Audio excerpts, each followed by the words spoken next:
আসসালামু আলাইকুম দর্শক।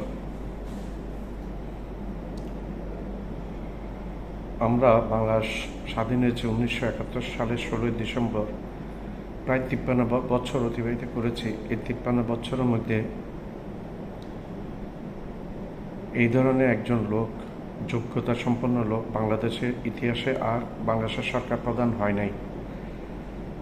আমি কার কথা বলছি আশা করি আপনারা বুঝতে পেরেছেন। আমি ডক্টর মোহাম্মদ ইউনূস সাহেবের কথাই বলছি।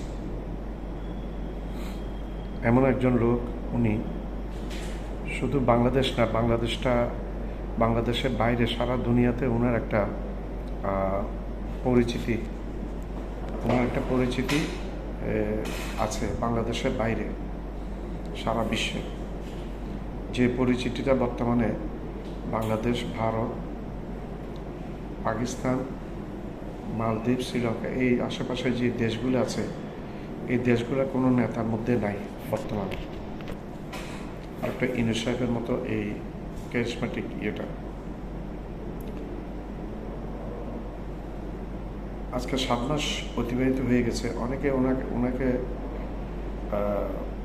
বলছেন সরকার চালাতে পারেন না, এটা পারেন না, ওইটা পারেন না। ভাই, বাংলাদেশ ফ্যাসিজমের আন্ডারে ছিল দীর্ঘ 16 বছর। একজন ফ্যাসিস্ট বহাল ছিল যে ভারতের কথাই চলত, ভারতের কথা বাইরে যেত না। বাংলাদেশের মানুষের দিকে তার কোনো খেয়াল নেই। তার খেয়াল ছিল শুধু মসনদ, গদি এবং লুটপাট। পুরো পরিবারটা একটা লুটপাট তন্ত্র কায়েম করেছিল শেখ হাসিনা। সেটা আমার কথা না, সেটা প্রতিদিনের নিউজ আমরা দেখতে পাই, প্রতিদিন ইউটিউব নিউজ বিভিন্ন ইয়েতে দেখা যায়। 100 কয়টা এখন শুধু ওনাদের আছে, এতগুলো অ্যাকাউন্ট লাগে একটা লোকের। এখন উনি এখান থেকে বিতাড়িত হয়ে, গণধিকৃত হয়ে, ছাত্র জনতা যারা বিচারিত হয়ে প্রাণ বাঁচাতে গিয়ে দিল্লিতে গিয়ে আশ্রয় নিয়েছেন আরেক নটোরিয়াস নরেন্দ্র মোদীর কাছে। এই নরেন্দ্র মোদী এখন তাকে ট্রাম্প কার্ড হিসেবে ব্যবহার করছেন এবং বাংলাদেশে বিভিন্ন রকম ক্ষতি করার চেষ্টা করছেন। আমরা এখন প্রসঙ্গে ফিরে আসি, ডক্টর মোহাম্মদ ইউনূস প্রসঙ্গে আমরা একটু ফিরে আসি। দেখি বিগত 15-16 বছর বাংলাদেশে তরি তরকারি, খাদ্য সামগ্রীর কোনো নিয়ন্ত্রণ ছিল না। এই বছরও যাতে মানুষ হারে হারে টের পাচ্ছে যে কিছু আগের চেয়ে অনেক কমে গেছে। বেশিরভাগ জিনিসের দ্রব্যমূল্যের দামটা কমে গেছে। এটা আমি নিজেও বাজার করি, আমিও জানি। পেঁয়াজের কেজি, আমরা পেঁয়াজ 200 টাকা পর্যন্ত কিনেছি, সেই পেঁয়াজ এখন আমরা 3-4 কেজি কিনি 100 টাকা দিয়ে। অন্তত মিনিমাম 100 টাকা দিয়ে 3 কেজি পেঁয়াজ পাওয়া যাচ্ছে, ভালো পেঁয়াজ। ঠিক আলু আমরা 20 টাকা করে কেজি পাচ্ছি। 100 টাকা দিয়ে আমরা 5 কেজি আলু পাচ্ছি। ঠিক একই রকম তরি তরকারির দামও তুলনামূলকভাবে অন্যান্য বছরের তুলনায় অনেক কমে গেছে। এটা মানুষ কিন্তু এটা স্বীকার করছে এক বাক্যে। যারা আমার কথা বিশ্বাস করে না এবং আমার কথা বুঝেন না, যারা ডক্টর ইউনূস সাহেবকে পছন্দ করে না, তারা অন্য কথা বলবে। তাদের কথায় আমাদের কিছু আসবে না, যাবেও না, কিছু আসবে যাবে না তাদের কথা। কিন্তু বর্তমান বাজারের পরিস্থিতি এটাই। কিছুটা স্বস্তির নিঃশ্বাস ফেলছে। এখন আমরা এই ভদ্রলোকটা প্রত্যেকটা জায়গায় সফল। উনি শোনা যাচ্ছে উনি জাতিসংঘের নেক্সট মহাসচিব হওয়ার তালিকায়ও আছেন, এই ধরনের একটা কথা আমরা শুনেছি।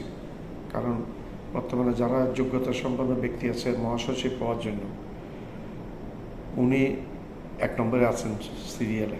সবার যোগ্যতা একই রকম হিসাব করলে একইভাবে ডক্টর মোহাম্মদ ইউনূস 1 নম্বরে আছেন। উনি উদ্যোক্তা, উনি ব্যবসায়ী, উনি উদ্যোক্তা, উনি ক্রিয়েটিভিটি আছে ওনার মধ্যে। উনি গত কিছুদিন আগে, 4-5 দিন আগে জাতিসংঘ মহাসচিব বাংলাদেশের 4টা দিন অবস্থান করেছে।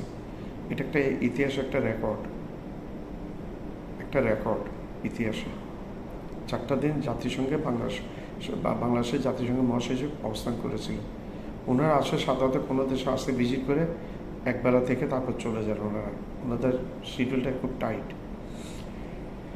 তাহলে কী পরিমাণ ডক্টর মোহাম্মদ ইউনূসের প্রতি এনাদের আস্থা, বিদেশিদের আস্থা, সেটা আমরা দেখতে পাচ্ছি। এটা বাংলাদেশের বাকি কোনো ভবিষ্যতে যে প্রধানমন্ত্রী হোক, কিন্তু ওনার মতো সর্বজন শ্রদ্ধেয় বাইরের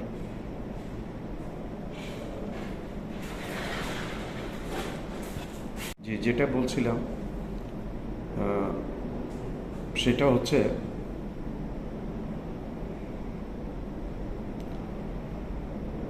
এখন আমরা কিছু কিছু কথা উঠেছে, ডক্টর মোহাম্মদ ইউনূস আরও 4 বছর থাকবেন। থাকেন, আমরা চাচ্ছি বাংলাদেশের আপামর জনসাধারণ চাচ্ছে চোর ডাকাত লুটেরা ছাড়া, ব্যবসায়ীদের মধ্যে যারা মুনাফাখোর, যারা মজুদদারি, তারা ছাড়া, চোর ডাকাত লুটেরা ছাড়া, ধান্দাবাজ রাজনীতিবিদ ছাড়া সবাই পছন্দ করছে, সবাই চাচ্ছে ডক্টর মোহাম্মদ ইউনূস 4 বছর থাক। বাংলাদেশের চেহারাই পরিবর্তন হয়ে যাবে ভাই, পরিবর্তন হয়ে যাবে। এই টাইপের লোককে সহজে ছেড়ে দিলে আমাদের জন্য ক্ষতি, বাংলাদেশের জন্য ক্ষতি। আমরা চাই ডক্টর মোহাম্মদ ইউনূস যদি সম্ভব হয় 4 বছর বাংলাদেশের রাষ্ট্র ক্ষমতায় থাক। ভারতের মতো একটা দেশকে এই পর্যন্ত আমাদের 53 বছর স্বাধীন হিসেবে প্রত্যেকটা নেতারা কদম বুঝি দিয়ে চলে, নমস্কার করে চলে। আর এই ডক্টর মোহাম্মদ ইউনূস এই ভারতের মতো দেশকে এখন না খানি চুবানি খাওয়াচ্ছে একসাথে। উনি কী পর্যায়ে চলে গেছে, দক্ষিণ এশিয়াতে উনি নেতার স্থানে কী পর্যায়ে চলে গেছে সেটা আমরা চীনের যে চীন একটা প্লেন পাঠাবেন ওনার জন্য, চার্টার বিমান। 26 তারিখ যেহেতু আমাদের স্বাধীনতা দিবস, সেখানে ডক্টর মোহাম্মদ ইউনূস সাহেব ব্যস্ত থাকবেন, ওই কারণে চার্টার বিমানটা এসে অপেক্ষা করবেন ডক্টর মোহাম্মদ ইউনূস সাহেবের কাছে।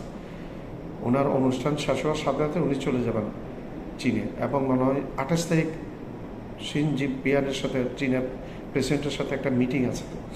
তাহলে কী পর্যায়ে উনি চলে গেছে, কী পর্যায়ে উনি কোনো একটা দেশে, এই যে উনি ক্ষমতায় আসার পরেই এই যে আমাদের এইখানে ছাত্র আন্দোলনের, বিগত ছাত্র আন্দোলনের ফলে একাত্মতা ঘোষণা করে মিছিল দিয়ে ফেলেছে কাতারে 100 কতজন, সবাই যাবজ্জীবন কারাদণ্ড হয়ে গিয়েছিল।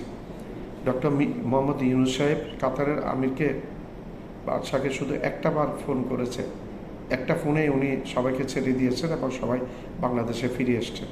এই টাইপের একটা মানুষ। আমরা এই সম্পদকে বাংলাদেশের কাজে ব্যবহার না করে যদি ছেড়ে দিই, তাহলে এটা আমাদের জীবনে, আমাদের দুর্দশা আর কাটবে না। আমাদের বাংলাদেশের ইতিহাসে হয়তো এই ধরনের লোক আর আসবে না। তো আমরা উনার যদি 5 বছর থাকে, তাহলে আমাদের অসুবিধাটিকে এখন দিন দিন ওনার জনপ্রিয়তা বেড়ে যাচ্ছে, বাংলাদেশের মানুষের কাছে গ্রহণযোগ্যতা বেড়ে যাচ্ছে। মানুষ এখন বুঝতে পারছে ভাই 16 বছরের একটা ফ্যাসিস্ট, তার আগে যারা ছিল সবাই এক ধরনের ফ্যাসিস্ট ছিল। তারা সহজে ক্ষমতা ছাড়েনি, ক্ষমতা ছাড়তো না তারা সহজে। তো এই ধরনের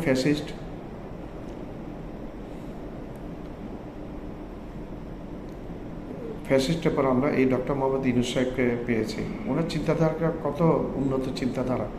উনি চাচ্ছে আমাদের সাথে ভারতের 7 সিস্টারও উন্নত হোক, নেপালও উন্নত হোক, ভুটানও উন্নত হোক।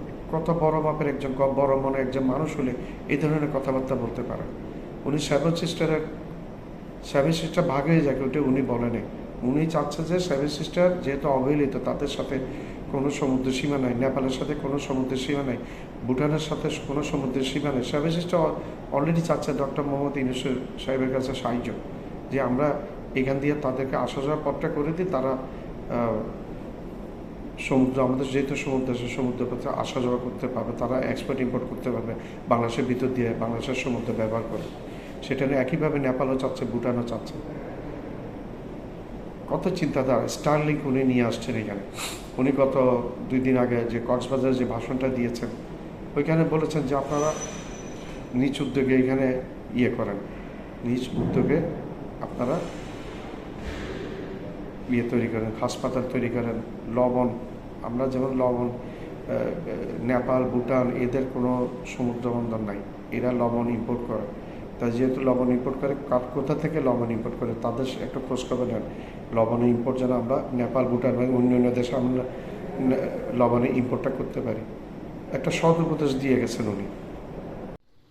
আসসালামু আলাইকুম প্রিয় দর্শক, আমি আমিরুল মোমিনিন মানিক আপনাদের প্রত্যেককে আমন্ত্রণ জানাচ্ছি চেঞ্জ টিভির এই লাইভ পর্যালোচনায়। প্রিয় দর্শক, আমাদের আজকের আলোচনার বিষয় হচ্ছে দারুণ খেলা দেখালেন ডক্টর ইউনূস, ক্ষমতায় থাকবেন আরো 4 বছর। এই বিষয়ে আপনাদের প্রশ্ন বা মতামত থাকলে আমরা অবশ্যই নিতে চাই। ফেসবুকের নিউজ ফিডের একটা বয়ান কদিন ধরেই আমরা দেখতে পাচ্ছি।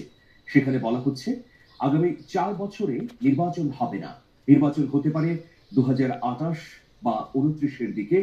এর মধ্যে ডক্টর ইউনূস আন্তর্জাতিক সমর্থন এবং সহায়তা নিয়ে তার দেশপ্রেমিক কিছু যোগ্য মানুষকে কাজে লাগিয়ে দেশটাকে এমন পর্যায়ে উন্নত এবং সমৃদ্ধ করবেন যা গত 54 বছর এদেশের মানুষ চেয়েছিল।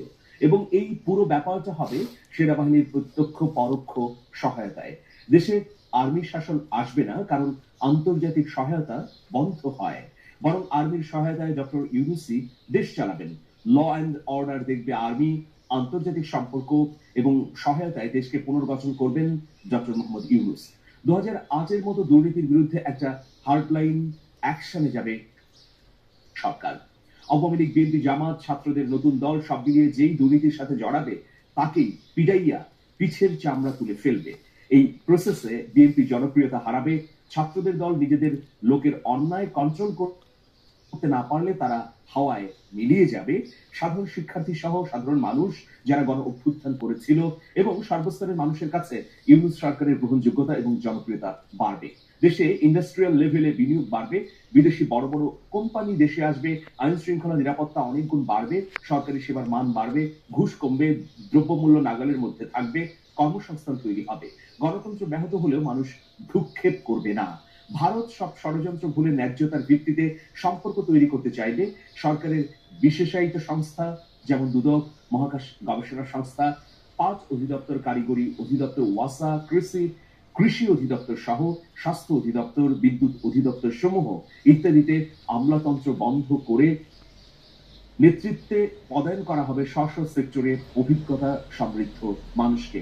কোথাও মহাপরিচালক, কোথাও এমডি, সর্বোপরি দেশটা আগাবে। শুধু এটুকু দোয়া করি উনি যাতে দীর্ঘজীবী হন। দেশ ওনার কাছে অনেক কিছুই পাওয়া বাকি। আমি যাদের কাছে বা যেসব আইডি থেকে এই স্ট্যাটাসটা দেখেছি সেখানে কোনো ক্রেডিট দেওয়া হয়নি যে এটা আসলে কার লেখা। একটি আইডিতে আমি দেখলাম সেখানে পিনাকি ভট্টাচার্যের নাম দেওয়া আছে। প্রিয় দর্শক, যাই হোক, আমি এই বিষয়টি ধরে আলোচনা করতে চাই। আরো 4 বছর ক্ষমতায় থাকবেন ডক্টর মোহাম্মদ ইউনূস, এটা কি আসলে আমাদের কাছে বিশ্বাসযোগ্য কিনা? তার আগে ডক্টর মোহাম্মদ ইউনূসের দুটো বক্তব্যকে আপনাদের সামনে রাখতে চাইছি। প্রথম বক্তব্য, এই দুটো বক্তব্যই সোমবারে দেয়া। প্রথম বক্তব্যটি হচ্ছে, তিনি বলেছেন বাংলাদেশ দুনিয়ার মাঝে খেলার খেলোয়াড়, ছোট মাছে খেলার খেলোয়াড় না। স্বপ্নের সাধের বাংলাদেশ গঠনে সবাইকে দলবদ্ধ খেলোয়াড় হিসেবে খেলতে হবে। টিম ওয়ার্ক জরুরি এবং বাংলাদেশের যতগুলো টিম আছে তার মধ্যে সবচেয়ে গুরুত্বপূর্ণ হচ্ছে পুলিশ। সোমবার এই বক্তব্য তিনি পুলিশদের উদ্দেশ্যে দিয়েছেন। পুলিশের ঊর্ধ্বতন কর্মকর্তাদের সঙ্গে আইন শৃঙ্খলা পরিস্থিতি নিয়ে বক্তব্য দিয়েছেন তিনি। প্রধান উপদেষ্টা ডক্টর মোহাম্মদ ইউনূস আরো বলেন যে আমরা দুনিয়ার মাঝে খেলার খেলোয়াড়, আমরা ছোট মাছে খেলার খেলোয়াড় না। ওই যে বললাম বাংলাদেশ অপূর্ব একটা দেশ, সে দেশে যারা আমরা দুনিয়ার মাঝে খেলি আমাদের দেখে লোকে হাততালি দেয় যে এরা এসেছে। বাংলাদেশ নেমেছে এবার, ওরকম চাই ওরকম, এবং করতে পারি, আমরা বাস্তবে পারি, আমাদের সেই সুযোগ আছে। সেই সুযোগের কথা বারে বারে বলার চেষ্টা করছি, এই সুযোগগুলো যেন আমরা গ্রহণ করি। প্রিয় দর্শক, আরো কথা বলেছেন মোহাম্মদ ইউনূস। তিনি বলেছেন যে অতীত নিয়ে কান্নাকাটি করার দরকার নেই, নতুনের জন্য আমরা Mr. Noodles has launched low-fat noodles for এবং করে দেখাবো। এটা মুখে বলার দরকার নেই, কাজে বলবো যে হ্যাঁ এই হলো নতুন বাংলাদেশের পুলিশ বাহিনী। প্রিয় দর্শক, এরপরে তিনি পুলিশের উদ্দেশ্যে আরো কিছু পরামর্শ দিয়েছেন। সোমবার তিনি তার বক্তৃতায় আরো গুরুত্বপূর্ণ কিছু কথা বলেছেন। যেমন আমরা যে স্ট্যাটাসটির কথা পড়লাম, যেটা আসলে ফেসবুকের নিউজ ফিডে সয়লাব হয়ে গেছে, সেই স্ট্যাটাসের সুতো ধরে আমি ডক্টর মোহাম্মদ ইউনূসের এই বক্তব্যটি সামনে রাখতে চাই। মোহাম্মদ ইউনূস বলেছেন, অন্তর্বর্তীকালীন সরকারের হাতে খুব বেশি সময় নেই। আমরা ইতোমধ্যে 7 মাস সময় পার করে এসেছি। আমরা বলেছি ডিসেম্বরে নির্বাচন হবে, কাজেই কি কি সংস্কার করতে চাই করে ফেলতে হবে। প্রিয় দর্শক, এটা হচ্ছে তিনি নিজের আত্মসমালোচনা বোধ থেকে এই উচ্চারণগুলো করেছেন। হঠাৎ করেই কেন এই ধরনের আওয়াজ উঠল যে ডক্টর মোহাম্মদ ইউনূস আরো 4 বছর ক্ষমতায় থাকবেন? প্রিয় দর্শক, এর পেছনে দুটো কারণ রয়েছে। আপনারা জানেন গত 7 মাসে অনেক অভাব অভিযোগের উপর নির্ভর করে এই সরকার তার সময় পার করেছে। কিন্তু এই রমজান ধরি বা রমজানের 7 দিন আগের সময় থেকে যদি আমরা ধরি, তাহলে দেখব দুটো বিষয় অসাধারণভাবে বাংলাদেশের মানুষকে মন জয় করেছে। প্রথমত, দ্রব্যমূল্যের নিয়ন্ত্রণ। আমরা গত 20 বছর সময়কে সামনে রাখি, যদি দেখব প্রতি রমজানেই দ্রব্যমূল্য লাফিয়ে লাফিয়ে পারে। মধ্যপ্রাচ্য বা অনেক মুসলিম রাষ্ট্রে রমজানে যখন দ্রব্যমূল্য নিম্নমুখী হয়, তখন বাংলাদেশে রমজান এলেই দ্রব্যমূল্য দ্বিগুণ থেকে 3 গুণ বাড়ে। কিন্তু এবার একটা অসাধারণ পরিস্থিতি তৈরি হয়েছে, দ্রব্যমূল্য বাড়েনি। বিশেষ করে নিত্যপণ্যের দাম একেবারেই সহনীয় পর্যায়ে রয়েছে। শুধু তাই নয়, রমজানের 1 মাস আগে যেসব পণ্যের স্বাভাবিক দাম ছিল তার চেয়েও কমে গেছে। মানুষ দ্রব্যমূল্য নিয়ে আর কোনো ধরনের ন্যূনতম অভিযোগ করছে না।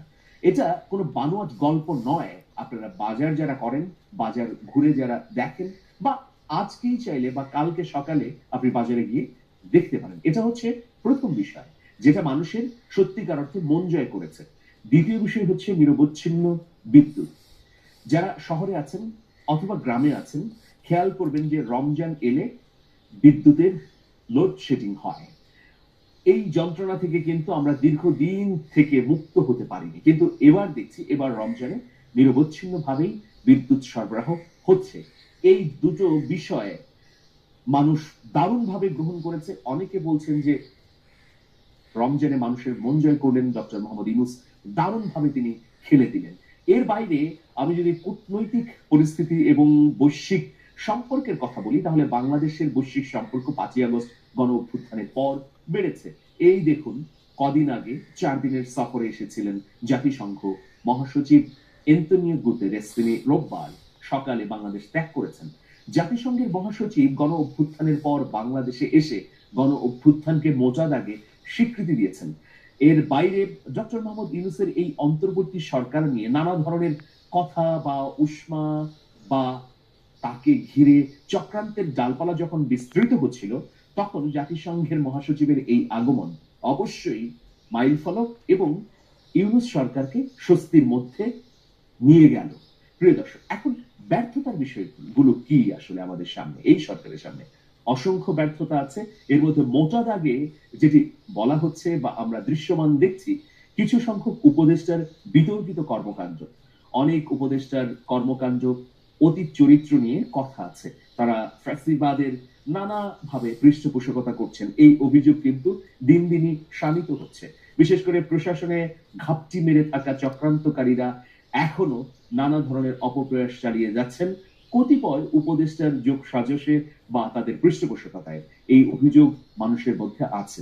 দ্বিতীয় বিষয় হচ্ছে আইন শৃঙ্খলার কাঙ্ক্ষিত উন্নতি না হওয়া, যে কারণে আমরা মব দেখছি, আমরা দেখছি বিভিন্ন জায়গায় অস্থির অবস্থা, চাঁদাবাজি এবং অনৈতিক কর্মকাণ্ড। প্রিয় দর্শক, এখন দুটো সফলতার কথা বললাম আপনাদেরকে, যে দুটো মানুষকে আপ্লুত করেছে, আর দুটো ব্যর্থতা মোটা দাগে, যেগুলো আবার মানুষকে হতাশার মধ্যে ফেলে দিয়েছে।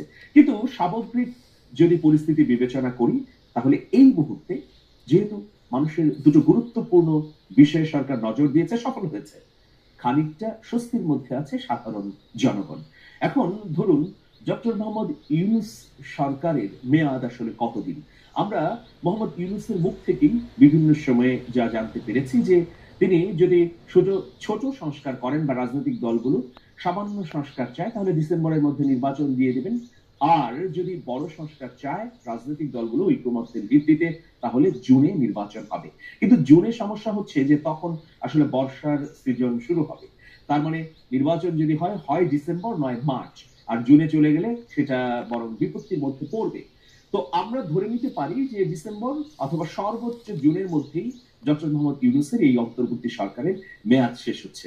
কিন্তু যে বয়ানটা ফেসবুকে দেখা যাচ্ছে যে আরো 4 বছর তিনি ক্ষমতায় থাকবেন।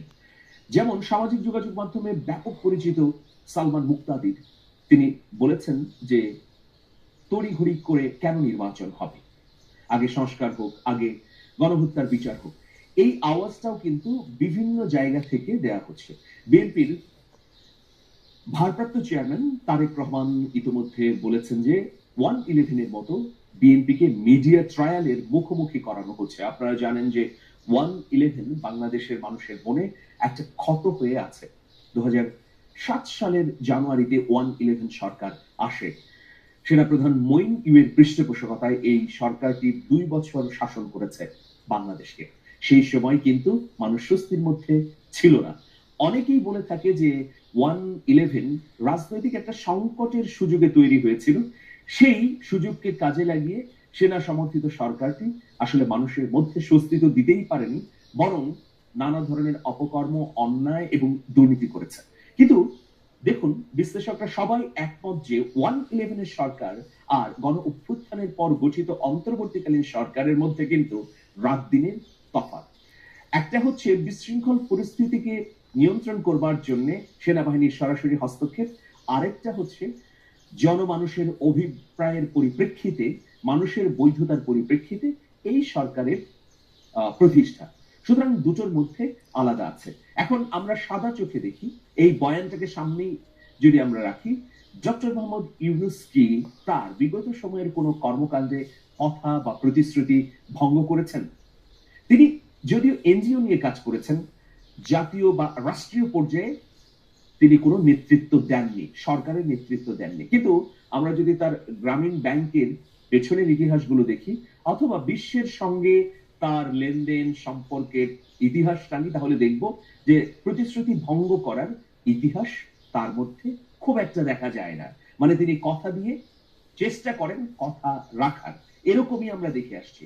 তো তিনি কি আসলে মানুষকে ধোকা দিয়ে, তিনি যে বারবার বলছেন যে ডিসেম্বর অথবা জুনের মধ্যে নির্বাচন হবে, তা না করে বরং উন্নতির শিখরে নিয়ে যাবেন, এই ধরনের কোন সম্ভাবনা বা আশঙ্কা, যাই বলি না কেন, আছে কিনা? অনেক বিশ্লেষক, অধিকাংশ বিশ্লেষক বলছেন যে এই ধরনের কোন শঙ্কা, আশঙ্কা নেই। কেন নেই আমি আপনাদের সামনে সেটি উপস্থাপন করছি। প্রথমত, মোহাম্মদ ইউনূস স্পষ্ট করেই বলে দিয়েছেন এবং তিনি বলেছেন জুলাই সনদে স্বাক্ষরের পরই তিনি নির্বাচনের রোডম্যাপ দেবেন। কিন্তু শুধু নির্বাচনের রোডম্যাপ নয়, প্রিয় দর্শক, আপনারা জানেন যে জনগণের পক্ষ থেকে এই দাবি জোরালো আছে যে নির্বাচনের আগে অবশ্যই গণহত্যার বড় বিচারগুলো সম্পন্ন করতে হবে, সংস্কার কাজ দৃশ্যমান করতে হবে। সেটি ডিসেম্বরে যদি নির্বাচন হয় হোক, সাধারণ মানুষ চায় এর আগেই গণহত্যার বিচার হোক এবং সংস্কার কার্যক্রম দৃশ্যমান হোক। এটা কিন্তু আপনারা যদি জরিপ করেন, প্রত্যেকটা জরিপে এই চিত্রটি উঠে এসেছে। তো সেই জন্য বলছি যে মোহাম্মদ ইউনূস যেহেতু দেশি বিদেশি আন্তর্জাতিক সংবাদ মাধ্যমে এই কথাগুলো বলছেন, নির্বাচনের একটা ডেডলাইন তিনি ঘোষণা করছেন, এর পাশাপাশি তিনি রাজনৈতিক দলগুলোর মধ্যে সমঝোতার জন্য ঐক্যমত্য কমিশনও গঠন করেছেন। প্রথম দফা বৈঠক হয়েছে, দ্বিতীয় দফা বৈঠক 2-3 দিনের মধ্যেই শুরু হতে যাচ্ছে। প্রিয় দর্শক, এইরকম পরিস্থিতিতে তিনি আসলে প্রতিশ্রুতি ভঙ্গ করবেন এই ধরনের আশঙ্কা দেখা যায় না সাদা চোখে। দ্বিতীয় বিষয় হচ্ছে নিজের বৈশ্বিক মর্যাদা এবং অবস্থান বাংলাদেশের প্রধান উপদেষ্টার পদের চেয়ে ডক্টর মোহাম্মদ ইউনূসের অনেক বড় এবং বিস্তৃত। তিনি সারা বিশ্বব্যাপী নিজের ব্যক্তিত্বকে যেভাবে উচ্চকিত করতে পেরেছেন, সম্পর্ককে বিস্তৃত করেছেন, সেটা বাংলাদেশের প্রধান উপদেষ্টার পদের চেয়ে অনেক বড়। সুতরাং তিনি এই ধরনের পদ, মানে এই প্রধান উপদেষ্টার পদে থেকে খুবই এনজয় করছেন, তিনি খুবই লাভবান হচ্ছেন, তিনি এর মধ্য দিয়ে ফায়দা হাসিল করতে চান, এই বয়ানগুলো আপাতত টিকছে না। তৃতীয় বিষয় হচ্ছে 3-0 নীতি বা ক্ষুদ্র ঋণের ধারণা। 3-0 নীতি একটা ধারণা, আর একটা হচ্ছে ক্ষুদ্র ঋণের ধারণা, যেটার উপর তিনি গ্রামীণ ব্যাংক প্রতিষ্ঠা করেছেন। এই দুটো বিষয়ই কিন্তু সারা বিশ্বে সর্বজন বিদিত। যে কোনো রাষ্ট্রে গেলে তিনি যে কোনো সরকার প্রধানের মতোই সম্মান এবং মর্যাদা পান। বিশ্বের অনেক রাষ্ট্রে ডক্টর মোহাম্মদ ইউনূসকে পাওয়ার জন্য অতিথি হিসেবে মুখিয়ে থাকেন। আপনি IMF বলুন, জাতিসংঘ বলুন, ইউরোপীয় ইউনিয়ন বলুন, সবখানেই কিন্তু মোহাম্মদ ইউনূসের ব্যতিক্রমী গ্রহণযোগ্যতা রয়েছে। এটা তিনি 80-র দশক থেকে ধীরে ধীরে ধীরে ধীরে তৈরি করেছেন, সেলফ ব্র্যান্ডিং করেছেন, নিজের অবস্থানকে তুলে ধরার জন্য, নিজের ধারণা, চিন্তা, চেতনাকে সারা বিশ্বে ছড়িয়ে দেওয়ার জন্য অবশ্যই তিনি এক্ষেত্রে সময়, শ্রম, মেধা এবং অন্যান্য সকল অনুষঙ্গের ব্যবহার করেছেন, যার কারণেই আন্তর্জাতিক মানুষে পরিণত হয়েছেন মোহাম্মদ ইউনূস। তো সব মিলিয়ে মোহাম্মদ ইউনূস তিনি 4 বছর ক্ষমতায় থাকবেন, এটা কল্পনা বিলাসী চিন্তা। এরপর একটা উদাহরণ দিয়ে আমি এই আলোচনা শেষ করব যে আপনারা গুগল ঘেঁটে দেখতে পারেন ডক্টর মোহাম্মদ ইউনূস 1 ঘন্টার বক্তৃতার জন্য 1 ঘন্টার বক্তৃতার জন্য তিনি $1,25,000 আমেরিকান সম্মানী নেন। এখন এটা বাংলা টাকায় কত? ডলারের মূল্য তো উঠানামা করে, 1 কোটি বা তার চেয়েও বেশি টাকা একটা বক্তৃতার জন্য। বিশ্বের অনেক রাষ্ট্রের অনেক বিশ্ববিদ্যালয় সমাবর্তনে তাকে সমাবর্তন বক্তা হিসেবে নিয়ে যায় এবং সেখানে তিনি এই ধরনেরই সম্মানী পান। সুতরাং আমার মনে হয় না যে ডক্টর মোহাম্মদ ইউনূস তার ক্ষমতার মেয়াদকে প্রলম্বিত করবে। কিন্তু বাংলাদেশের মানুষের কাছে যে প্রত্যাশা সেটি হচ্ছে নির্বাচন ডিসেম্বরেই করুন অথবা জুনেই করুন, তার আগে অবশ্যই অপরিহার্য সংস্কার সম্পাদন করতে হবে এবং গণহত্যার বড় বিচারগুলোর দৃশ্যমান রায় দেখাতে হবে। প্রিয় দর্শক, এখন অনেকে বলতে পারেন যে রায় তো আর সরকার দেবে না, কিন্তু না, প্রসিকিউশন টিমের উদ্যোগ প্রচেষ্টার মধ্য দিয়েই তো আদালত রায় ঘোষণা করবে। এখন প্রসিকিউশন টিম যদি দুর্বল হয়, তাদের তৎপরতা যদি জোরালো না হয়, তখন কিন্তু দ্রুততম সময়ের মধ্যে রায় হওয়া সম্ভব নয়। প্রিয় দর্শক, অনেকে আমার সঙ্গে যুক্ত হয়েছেন, প্রত্যেকের প্রতি নিরন্তর কৃতজ্ঞতা এবং ভালোবাসা, অনেক ধরনের মন্তব্য করেছেন। আজকে আসলে মন্তব্য নেবার সময় নেই, সবাই অনেক অনেক ভালো থাকবেন। আমার চ্যানেলটা লাইক করবেন, সাবস্ক্রাইব করবেন, শেয়ার করবেন, বেল আইকনটা প্রেস করবেন। সাবস্ক্রাইব করতে ভুলবেন না। সাবস্ক্রাইব করলে আমি একটু সাহস পাবো এবং উত্তর নতুন নতুন ভিডিও আপনাদের কাছে উপস্থাপন করতে পারবো। আমার চ্যানেলটা লাইক করবেন, সাবস্ক্রাইব করবেন, শেয়ার করবেন, বেল আইকনটা প্রেস করবেন। সাবস্ক্রাইব করতে ভুলবেন না। সাবস্ক্রাইব করলে আমি একটু সাহস পাবো এবং উত্তর নতুন নতুন ভিডিও আপনাদের কাছে উপস্থাপন করতে পারবো।